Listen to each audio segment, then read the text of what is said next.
The Writer's Toolkit. Adjust your style, achieve your goal. Introduction.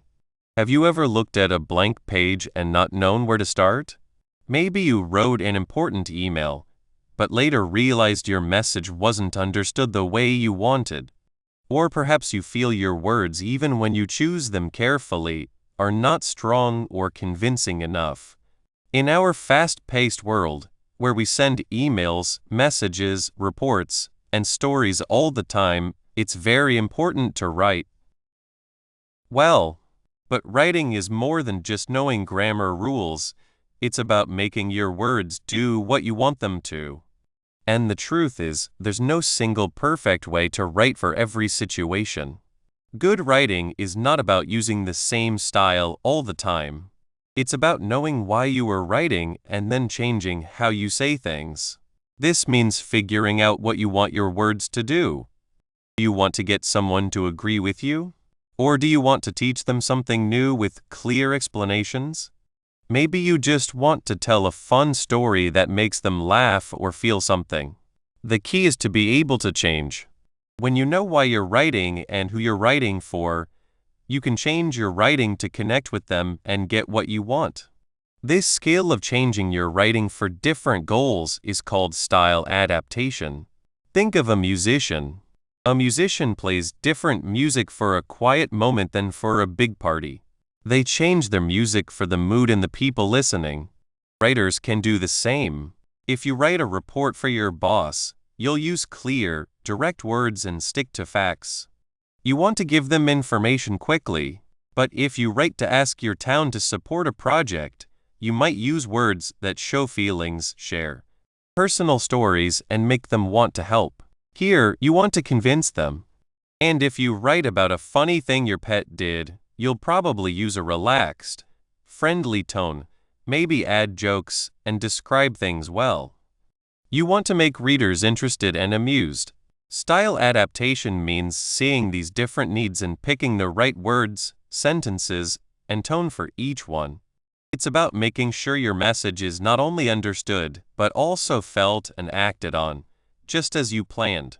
If you don't have this skill, your writing might not work, leaving readers confused, bored, or not convinced. This book will help you learn this important skill of style adaptation. We will look at why people write and how that changes the best way to write. You will learn how to understand who you are writing for and how to talk to them in a way that connects. We will explore ways to change your style, making your words more convincing when you need to persuade, clearer when you inform, and more interesting when you entertain. You will feel more confident in your writing. You will learn how to connect better with readers and, most importantly, how to reach your writing goals more often. Whether that's doing well at work, sharing what you love, or just being understood better every day. This is not about learning strict rules. It's about finding your own ability to change and be a strong communicator. So, are you ready to make your words work their best? Do you want to make your writing more powerful, more interesting, and more successful? Let's start changing your writing by learning to adapt your style, connect with readers, and reach your goals. Welcome to the Writer's Toolkit. 1. Understanding writing in English. English is a language we use all the time. We use it to buy things and to send important messages. But have you ever thought about what makes writing in English work well? It's more than just putting letters and words together. Writing is a strong tool. Like any tool, we can use it in many ways for different jobs. Think of a painter's brush. A painter can use the same brush to paint a bright sunset or a calm garden. The brush stays the same, but how the painter uses it, how hard they press, where they move it, makes different pictures. Writing in English is like that. The language can change a lot, and that's its best part. Some languages have very strict rules about where words must go. English gives us many choices. We have a lot of words because of history and how different people shared their language with us.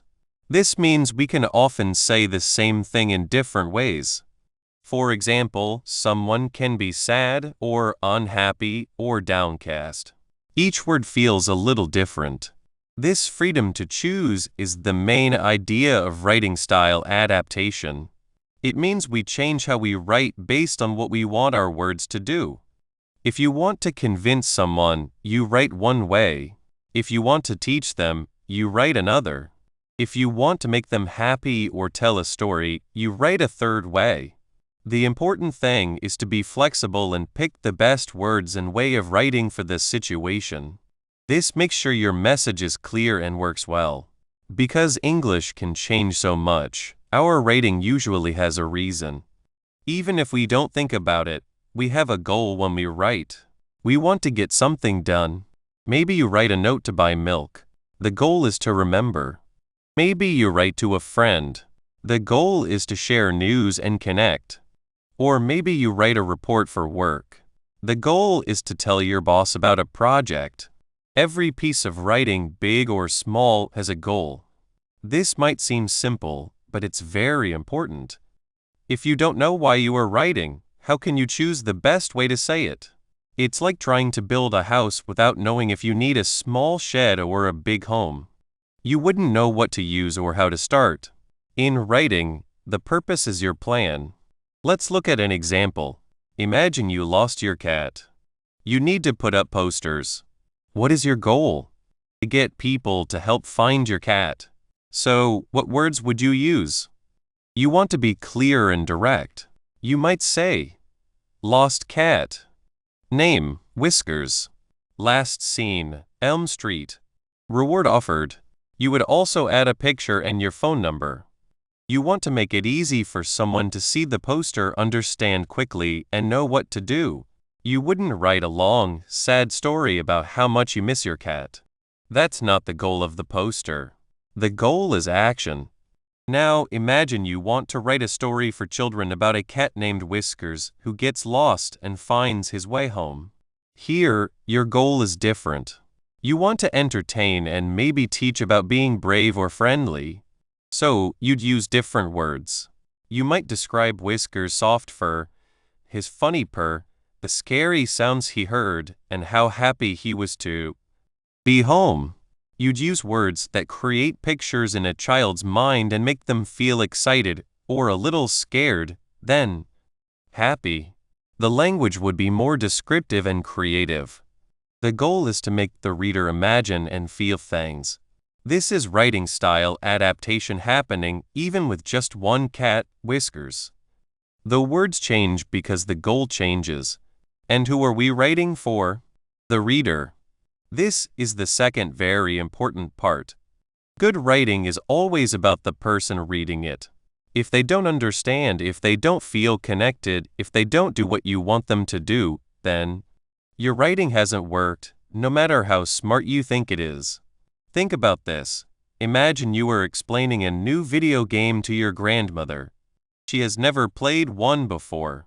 If you start talking about leveling up or XP points, she will likely be confused. You need to change your words. You need to explain what a level is in simple terms, maybe like moving up a grade in school. You must be patient and use words she knows. Your goal is to inform, but you can only do that if you think about your reader. You need to speak to them in a way they understand. This is why knowing your audience is so important. What do they already know about the topic? What do they like? What kind of words do they use? What do they expect when they read this? Answering these questions helps you choose the right words, the right sentence length, and the right feeling. So, we have a flexible language English, a clear reason for writing, and a reader who needs to understand. How do we put it all together? We use the basic parts of writing. Even with all the choices, some things make writing clear and strong for any goal. The first is choosing the right words. As we saw with sad, unhappy, and downcast, picking the right word is powerful.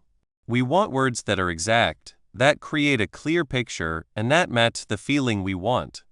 If you want to sound serious, you pick different words than if you want to sound casual and friendly. Then there is how we build sentences. Short, quick sentences can make things exciting or urgent. Longer, more complex sentences can explain detailed ideas or create a smooth flow. Changing your sentence structure keeps your reader interested. If all sentences are the same length and start the same way, it can be boring. Imagine music with only one note. It would be very dull. Finally, there is how we organize our ideas. Putting your ideas in order matters. Does your writing move smoothly from one point to the next? Do you start with the most important information, or do you build up to it? Clear organization helps your reader follow your thoughts easily. These basic parts, word choice, sentence structure, and organization, are the foundation of our writing style. They are the main things that let us adapt. Let's go back to the idea of a confusing instruction book. Imagine trying to build furniture. The book has tiny pictures that don't show which way screws go. The words are complicated and the sentences are long and hard to follow. You are trying to learn, but the writing makes it impossible. You feel frustrated, maybe even angry. The goal of the book is to guide you, but it fails because it doesn't think about the reader and doesn't use clear, simple building blocks. Now imagine a different book. It uses simple words. Put this part here. Screw this in. It has clear pictures showing exactly where the screws go. The sentences are short and to the point. You can actually build the furniture. This second book understood its goal and its reader. It used the basic parts of clear writing well. So, before you start writing, it's helpful to ask yourself two important questions. These are like the first steps in getting your tools ready. The first question is, what is the main thing I want my reader to do or understand after reading my words? Are you trying to make them believe something? Are you trying to teach them a fact? Are you trying to make them laugh or cry? Be very clear about this. If you want to convince someone to buy something, your goal is different than if you want to tell them the history of that thing. If you want to entertain them with a funny story, your goal is different from telling them how to fix a leaky faucet. Knowing your goal helps you choose the right direction for your words. The second question is, who is my ideal reader, and what do they already know or expect about this topic? Picture this reader in your mind. Are they a friend?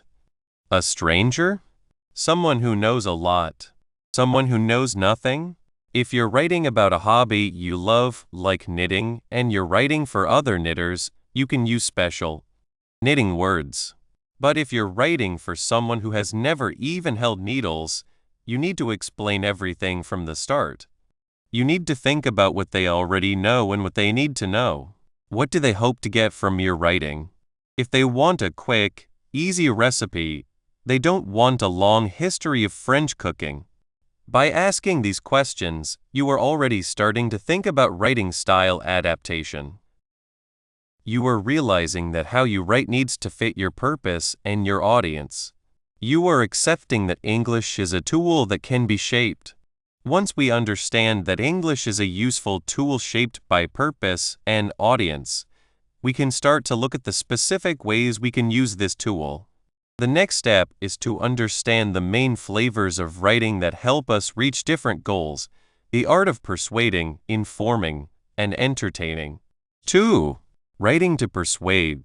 When you want your words to make a big difference, to change how someone thinks or to make them do something, you need to write to convince them. This is when your writing becomes a tool to make things happen. It's not just about writing words. It's about building a path from your idea to your reader's thoughts and sometimes to their feelings. Think of it like this. If you want your friend to try a new place to eat, you don't just list the food. You talk about how good the food is, how fun it is there, and why you think they will like it. Writing to convince is like that, but bigger. It's about knowing what makes people say yes or I agree. The very first and most important step in writing to convince is to truly know who you are talking to. Imagine you want your younger brother or sister to clean their room. You might say how much fun you'll have playing games after, or how nice it will feel to have a clean space. Now, imagine you want your boss to give you more money. You would talk about your hard work, what you have done well, and how you help the company do well. The goal is the same, to get them to do something, but the words and reasons you use are very different. This is the main idea of changing your writing for different people. Changing how you write based on what you want to achieve. To convince someone, you need to know what they already believe, what they care about, and what might stop them from agreeing with you. What are they worried about? What do they hope for? What is hard for them each day? If you can answer these questions, you can start to shape your message so it fits them perfectly. If you don't think about your reader, your words might not be heard. Once you know who you are talking to, you can start to build your case. One of the best ways to convince someone is by using clear thinking and proof. This is sometimes called using logos. It means showing your ideas in a clear, step-by-step way and supporting them with facts, numbers, and examples that are hard to ignore. Think about a time when a good argument convinced you. Maybe it was a news report with clear numbers about a problem, or a friend who explained why a movie was good by talking about specific parts and ideas. When you use facts, you show your reader that you have done your research and that your idea is not just a guess. You are giving them something solid to think about. For example, if you want to convince people to recycle more, you wouldn't just say, recycling is good. You would share facts about how much trash goes into landfills, how recycling saves energy, and how it helps our planet for the future. These facts make your argument much stronger. But people are not just thinking beings, they also feel things. This is where using pathos comes in. It means connecting with your reader's feelings. This could be their hopes, their fears, their sense of what is fair, or their wish for a better future. When you use words that touch feelings, you make your message easier to understand and remember. Think about stories you have heard that made you feel sad, happy, or inspired. These stories often use strong words and create a picture that touches your heart. For instance, if you want to convince people to give money to a charity that helps sick children, you might share a story about one child's struggle and getting better. This story, full of feeling, can be much stronger than just saying how many children the charity helps. It lets the reader imagine themselves in that situation, feel for the child, and want to help. It's about showing your reader why your idea matters to them personally. Besides clear thinking and feelings, a very important part of convincing is building trust. This is called ethos. Readers are more likely to be convinced by someone they think is smart, honest, and has good intentions. How do you show this? You can start by being fair and showing both sides in your writing. Say that there might be other ideas, even if you don't agree with them. This shows you are not just looking at one side. You can also show you are an expert by using clear words and avoiding confusing language. If you sound like you know what you are talking about, and you share your information in a respectful way, your reader will be more likely to listen to you. Think about a teacher you really trusted.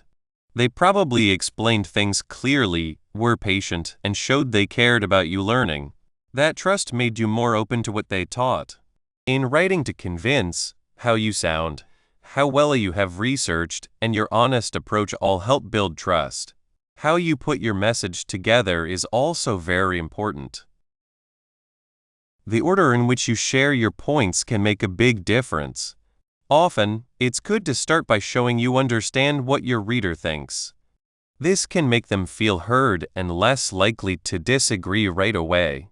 For example, if you want to convince your neighbor to turn down their loud music, you might start by saying, "I know you like listening to music, and I understand that." Then, you can explain how the noise is bothering you. After you have made your case with all your clear thinking and emotional points, it's often helpful to think about any reasons your reader might have for not agreeing. Imagine you want to convince someone to try a new, healthy food. They might worry it won't taste good. You can help with this by saying, "I know some healthy foods can taste plain, but this one has a surprisingly sweet and tangy flavor." Lastly, a strong message to convince usually ends with a clear request. What do you want your reader to do? Do you want them to sign something, give money, change a habit, or just think about something in a new way? Make it clear and easy for them to understand. Let's think about a powerful example of convincing. Many years ago, in America, Black people were treated very unfairly and differently. Dr. Martin Luther King Jr. was a leader who wanted to change this. He gave a famous speech called "I Have a Dream." He wanted to convince people, both black and white, that everyone should be treated the same. First, he knew who he was talking to. He was speaking to a huge group of people who had suffered a lot, but also to the whole country and the world. He knew many people were tired, hurt, and maybe a little without hope. He also knew there were people who didn't agree with him or who were scared of change. Then, he used clear thinking and proof. He talked about the promises made when the country was started, like the idea that all people are created equal. He pointed out that these promises were not being kept for Black Americans. He used history to show the long fight for freedom. But Dr. King didn't just use facts. He also used strong feelings. He spoke about his children and his dream that they would not be judged by the color of their skin. He used words that created clear pictures, like burning unfairness and a safe place of freedom. He spoke of hope and the deep wish for peace and fairness. His words made people feel the pain of unfairness and the beauty of his dream. He also built great trust, or ethos. He was a respected leader, a religious man, and he spoke with great dignity and belief. His own life and action showed he truly believed what he was saying. He showed himself as someone working for the good of everyone, not just one group. And how he put his speech together was very smart. He started by saying he understood the hard times people were living in, then he painted a picture of a better future, his dream. He repeated key phrases, like "I have a dream," which made his message easy to remember and powerful. He ended with a strong call for freedom and fairness for all. His speech didn't just change minds. It started a movement. It showed how powerful words can be when they are used with a purpose, understanding, and skill. Now, let's think about the questions we asked ourselves. For Dr. King's speech, the specific people he was talking to were many, but he was speaking to the conscience of America. What they likely believed before varied a lot, from deep unfair beliefs to quiet agreement and hope for change. He had to speak to all of them. The one most important thing he wanted was a change in hearts and minds, leading to real changes in laws and society. The most convincing proof was the moral wrong of America's ideas compared to its reality, and the most powerful appeal to feelings was the shared human wish for freedom and a better future for children. When you write to convince, you become like a guide, someone who speaks up for others, or even a storyteller who wants to share an important truth. You change how you write to connect with your reader in many ways: their thinking, their feelings, and their trust. By carefully thinking about your reader, using clear thinking and proof, using feelings, building trust, and putting your message together thoughtfully, you can create words that truly move people. After looking at how to create a strong argument to change your reader's mind, we now move to the equally important job of giving clear, correct, and easy-to-understand information. While convincing tries to change minds, informing tries to make them more knowledgeable. 3. Writing to inform. When we want to share what we know, to help someone learn something new, or to show how something works, we write to inform. The most important things here are being clear and being truthful. Think of it like building a strong bridge. Every piece of information must be solid, placed correctly, and joined well to the next. If one piece is weak or in the wrong place, the whole bridge might not be safe. Our first and biggest rule when writing to inform is that being clear is most important. This means we must use words that are easy for people to understand. We want to make things simple, not hard. Imagine you were showing a friend how to use a new app on their phone. You would not start with difficult words they don't know, right?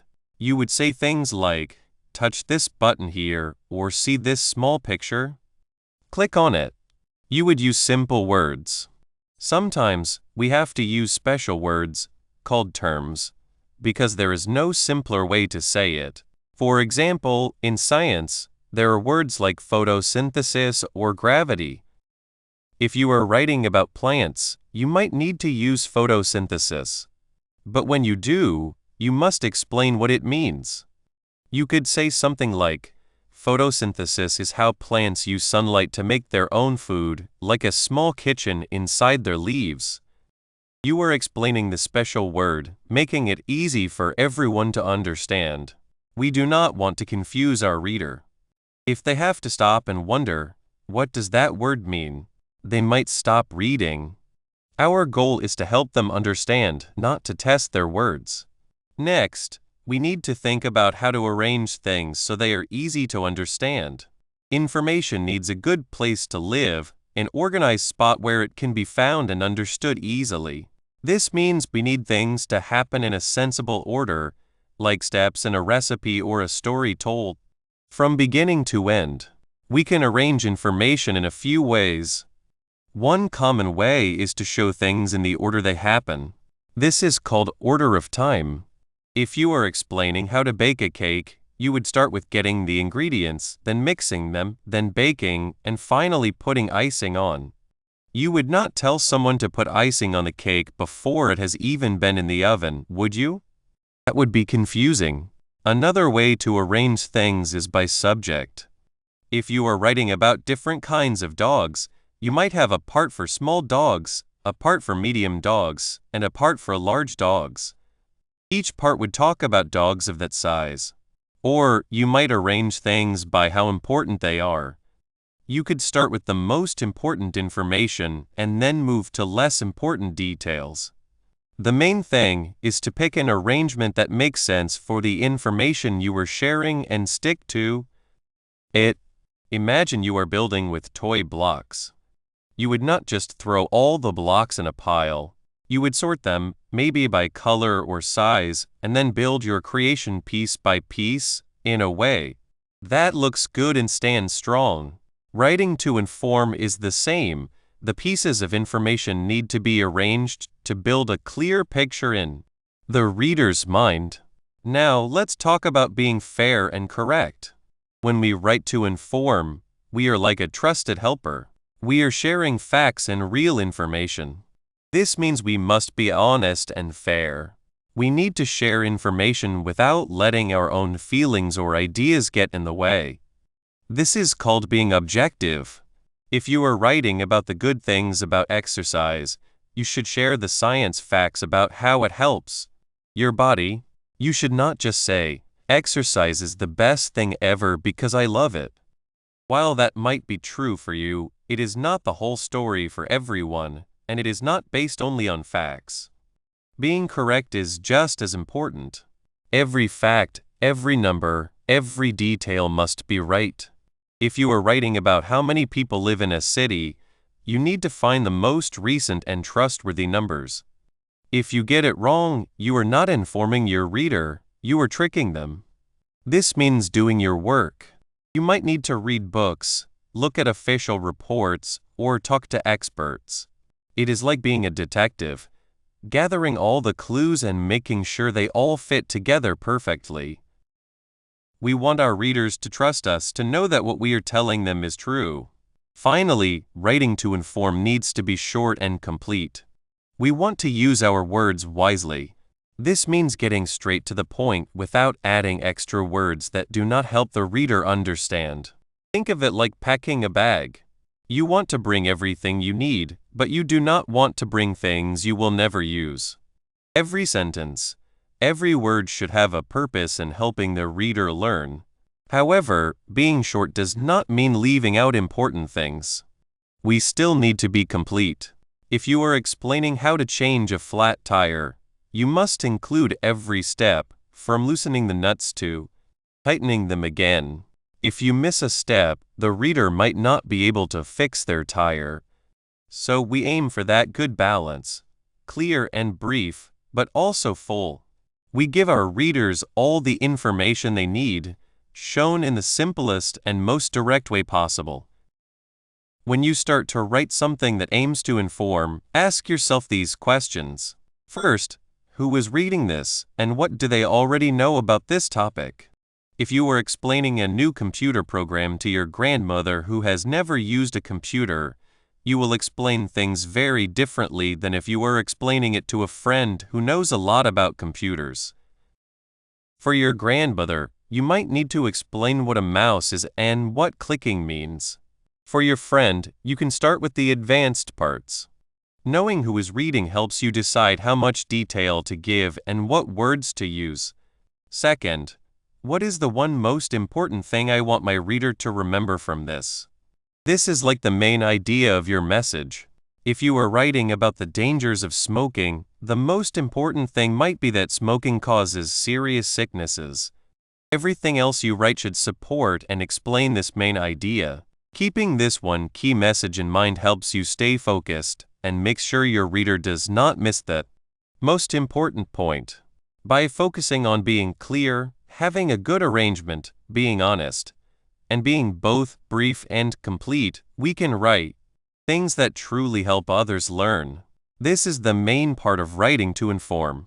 It is about sharing knowledge in a responsible and effective way, making sure our message reaches exactly where we want it to, into the understanding of our reader. Once we have made sure our information is clear, correct, and well arranged, we can think about how to make it even more interesting. The next step in our tools is learning to grab and keep our readers' attention, moving from just informing to also being entertaining. 4. Writing to entertain. Sometimes, the best gift we can give someone who reads is a chance to get away, a bit of happiness, or an exciting journey. This is the magic of writing to make people happy. It's not just about telling a story. It's about making an experience that lifts the reader, helps them forget their worries for a short time, and leaves them with a smile or a feeling of amazement. Think about your favorite book, the one that made you laugh hard or kept you very excited. That is the best kind of writing to entertain. It's a special kind of magic, and you can learn to use it in your own writing. When we talk about writing to entertain, it's easy to think only of jokes. But making people happy with words is much bigger than just making them laugh. It can be the excitement of a mystery being solved, the warmth of a sweet moment, the wonder of learning something new, or the simple joy of a good story. It's about making your readers' feelings and imagination work. It's about making them feel something. This is a very important part of how we change our writing to fit what we want. Just like you wouldn't wear a heavy coat on a hot day, you wouldn't write the same way to tell a funny story as you would to explain something difficult. When you want to entertain, you choose words and ways of writing that are meant to please and hold the reader's attention. One of the strongest tools for a writer who wants to entertain is telling stories. Stories have a way of pulling us in. They create people we care about, situations we understand, and journeys that make us want to keep reading. Think about how a good story works. It often starts with a person, maybe someone like us, facing a problem or going on an adventure. We see what they see, we hear what they hear, and we feel what they feel. This is where using clear descriptions is helpful. Instead of just saying a room was messy, a writer who entertains might say, "The room was a mess of books everywhere, A forgotten cup of coffee left a mark on the table, and one sock was hiding under the couch. Suddenly, you can almost see it, right? This is the idea of showing, not telling. If you want to show that someone is worried, don't just write "she was worried." Instead, you could say she was playing with the bottom of her skirt, her heart was beating very fast, or her voice was shaky. These small details create a picture in the reader's mind and let them feel the worry with the person. It's much more interesting than just being told about it. Using comparisons is another great way to make your writing interesting. Think of similes and metaphors. A simile compares two different things using like or as. For example, instead of saying someone ran very fast, you could say, he ran as fast as lightning. A metaphor says one thing is another, even if it's not true in real life, to create a strong image. You might say, the comedian was a whirlwind of jokes, to show how quickly and with how much energy he told his jokes. These comparisons help readers see things in new and exciting ways, making your descriptions easier to remember and more entertaining. Let's think about a time I wanted to make my friend, Sarah, feel better. She had a very hard week. I wanted to write her a message that would make her smile, maybe even laugh a little. My goal was to entertain her and lift her spirits. I thought about what usually makes Sarah laugh. It's often silly, normal things. So, I decided to write about my cat, Bartholomew. Bartholomew is a very funny cat, and I knew Sarah liked hearing about his silly actions. Instead of just saying, Bartholomew was being funny today, I tried to show it. I wrote, Bartholomew woke up this morning with a very serious look on his face, as if he had just learned the secret to the world, and that secret was taking a nap. He then chased a piece of dust with the focus of a lion hunting, but was completely beaten by a sunbeam. He spent a good 5 minutes hitting it, looking confused when it wouldn't stay still. Then, he asked for breakfast with meow so loud, I thought he was trying out for a singing show. See how I tried to paint a picture? I used words like serious look, secret to the world, focus of a lion hunting, and confused. These phrases, along with the idea of him fighting a sunbeam and asking for food like a singer, are meant to be funny. I wasn't trying to teach Sarah about cats. I was trying to make her laugh and forget her problems for a moment. I wanted her to imagine Bartholomew's silly struggle. The specific feeling I wanted to create was amusement, maybe a little bit of warmth from thinking about a cute animal. The way I told the story was a short, descriptive story about Bartholomew's morning, focusing on his like a person, but funny reactions. Using details about the senses is also very important for entertainment. They help your reader experience the scene with you. When you write, try to use all 5 senses: sight, sound, smell, taste, and touch. If you are describing a busy market, don't just say it was crowded. You might describe the loud sounds of sellers yelling about their goods, the smell of spices mixed with fresh bread, the bright colors of cloth and rugs, the rough feel of a woven basket, and the sweet taste of a fruit sample. When you add these details, your reader isn't just reading words on a page. They are stepping into your world. This makes them feel like they are there, which is key to keeping them entertained. The way your sentences flow and how quickly or slowly they move also play a big part. Changing the length of your sentences can make your writing much more lively. Short sentences can create a feeling of urgency or excitement. For example, the door slowly opened. Then a shape moved. These short, quick sentences create suspense. Longer sentences, on the other hand, can be used to describe something more calmly or to build up a feeling. The old clock in the hall, with its faded numbers and a swinging weight that moved with a slow, comforting tick-tock, had seen many family parties over the years, each swing a gentle reminder that time was passing. By mixing short, strong sentences with longer, more descriptive ones, you create a musical feel in your writing. It keeps the reader's attention. It's like a song that has both fast and slow parts. It's more interesting than a song that's all the same speed. This is another way to change your writing style. For entertainment, you want a rhythm that keeps the reader moving forward, sometimes quickly, sometimes more slowly. How you choose your words is also very important.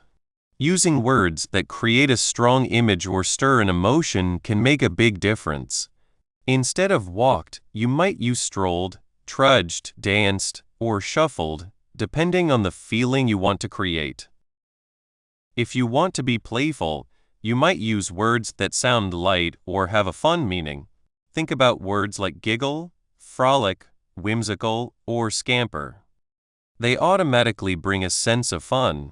Let's think about a slightly different situation.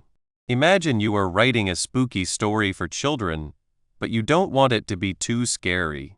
You want it to be exciting and a little bit thrilling, but still fun. Your goal is entertainment, but with a specific feeling of mystery and wonder. You might start by setting the scene. The old house sat on a hill, its windows looking like dark, sleepy eyes. A wild garden with bushes that whispered and shadows that moved even when there was no wind was around it. As Lily and Tom quietly walked up the creaky steps of the porch, the moon peeked out from behind a grumpy cloud, making long, wiggly shadows on the grass. Here, thinking about questions helps. What feeling do I want the reader to have? A little bit of spooky fun, curiosity, and maybe a bit of bravery as Lily and Tom explore. What storytelling methods will create that feeling? I am using personification windows like dark, sleepy eyes, grumpy cloud, wiggly fingers of shadow to give the house and the area a bit of a personality. I am using sensory details, creaky porch steps, whispering bushes, and a touch of mystery shadows that danced. The pace is intentionally slow and careful with words like tiptoed and long, wiggly fingers, building a gentle suspense. Then, inside, you could continue. The air inside smelled like old books and hidden secrets. Tiny bits of dust floated in the only light from Tom's flashlight. Suddenly, a soft tap-tap-tap sound came from the room at the end of the hall. Lily's eyes got big, and Tom held his flashlight tighter. Was it a ghost? Or just a branch hitting the window? Again, I am using sensory details, smelled like old books and forgotten secrets, dust motes danced, and building suspense with the sound tap-tap-tap. I am asking a question directly to the reader, inviting them to guess what might happen next. This is a direct way to involve them and make them part of the experience. The language is simple, but the images are meant to be clear and a little bit thrilling. This is changing your writing style to fit your purpose, choosing words and sentence structures specifically to create a feeling of playful suspense. It's also important to remember that what one person finds entertaining, another might not. Understanding who you are writing for is part of changing your style. If you are writing for young children, you will use simpler words and more direct humor. If you are writing for adults who enjoy clever jokes, your language and approach will be very different. The main goal might still be entertainment, but the way you achieve it will change. This is why knowing your reader is so important. It helps you choose the right kind of fun for them. Think about the difference between a comedian on stage and a storyteller by a campfire. Both are entertaining, but their styles are different. The comedian uses quick jokes, observations, and often exaggeration. The campfire storyteller might use longer stories, create an atmosphere, and focus on creating a shared feeling of wonder or suspense. Both are good ways to entertain, and the writer's job is to pick the style that best fits their message and their audience. So, when you start writing something you want to entertain with, ask yourself these important questions. What specific feeling or emotion do I want my reader to experience? Do I want them to burst out laughing? To feel a shiver of excitement? To be filled with wonder? And then, what specific storytelling methods will best create that emotion and keep my reader interested? Will it be a surprising turn in the story? A funny misunderstanding between characters? A clear description of a magical place? By thinking about these things on purpose, you can do more than just write words. You can start creating experiences. You can learn to use the many tools of language to paint pictures, create sounds, bring out feelings, and send your reader on a journey. Entertainment is an important goal, and by changing your writing style with purpose, you can achieve it very well. Just as we have learned how to write things that please and capture attention, the next step is to think about how to give our readers the information they need. This leads us to the important skill of writing to inform, where being clear and correct is most important. In conclusion, you have learned the important ways to make your writing connect with people. The biggest lesson is that good writing is not just one way of saying things. It is about knowing what you want to say, and then choosing the best words to reach your reader and get your point across. Think of this book as your writing bag. You have found many tools inside, and now you know how to pick the right one for each task. The main idea in this bag is changing your writing. This means you learn to write differently depending on what you want your writing to do. It is like a cook using different foods and ways of cooking for different meals. You wouldn't cook a cake the same way you cook meat, right? Writing is like that. Different goals need different ways of writing. If you want someone to agree with you, you will write in one way. If you want to teach them something new, you will write in another. If you want to make them laugh or tell an exciting story, you will write in a third way.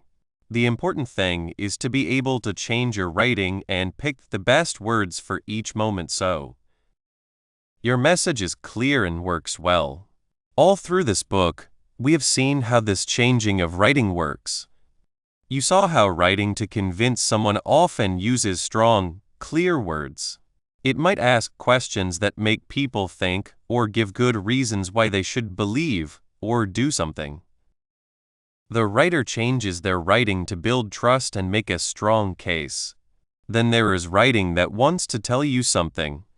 This writing is often more direct and about facts. The writer focuses on giving information clearly, using exact words, and putting ideas in a good order. The goal is for the reader to understand hard things without getting confused.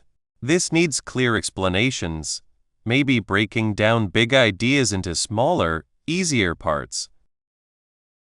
The writer changes their writing to be a clear and helpful guide.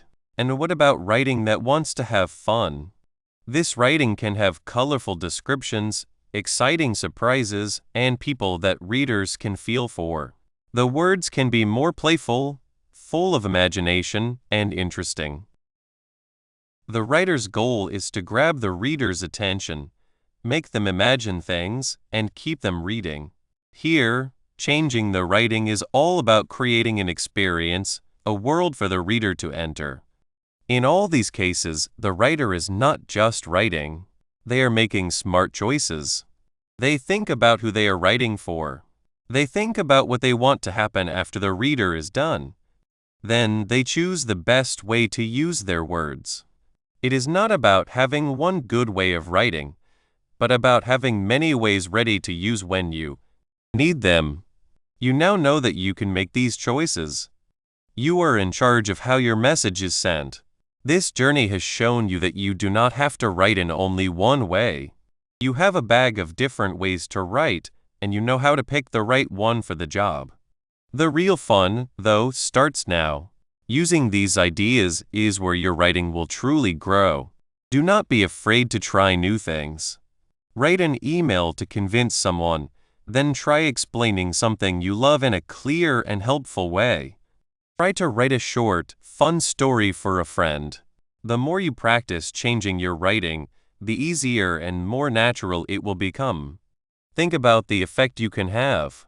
When your words are just right for who you are writing to and what you want to do, they make a strong impact.